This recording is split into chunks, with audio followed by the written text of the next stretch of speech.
আপনারা দেখতে পাচ্ছেন দাদা, এটা পোকো X6 নিও, জাস্ট 3 থেকে 4 দিন হয়েছে নেওয়ার। আমাদের কাছ থেকে ফোনটা নিয়েছিল, বাট ফোনটা এখন বললেই চলে যে ফোনটা ডেড।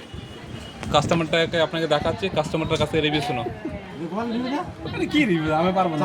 আর ফোনটা তোর কিরকম চলছে তুই নেওয়ার এর থেকে থার্ড ক্লাস মোবাইল হয় নাকি এটা? ফোনটা চালাতে চালাতে হঠাৎ করে একদম ডেথ হয়ে গেল।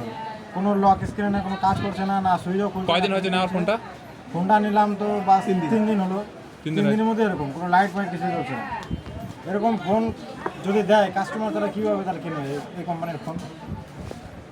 তো আর কি বলবো, আপনারা দেখলেন পোকো X6 নিও, জাস্ট 3 দিন হয়েছে নেওয়ার, কিন্তু এইরকম এই ঘাটিয়া ধরনের ফোন যদি হয় তাহলে মনে হয় না যে এরকম ব্র্যান্ড আর চলবে। কিন্তু লাইট জ্বলতেছে না। মনে হয় যে আমার মতো যে এর ডেড হয়ে গেছে ফোনটা মনে হয়। চার্জে লাগাই দেখ না। তো যাই হোক, আপনারা এইরকম ফোন নেবেন না, চার্জে লাগাই আমাদের এটাই পার্সোনাল রিভিউ।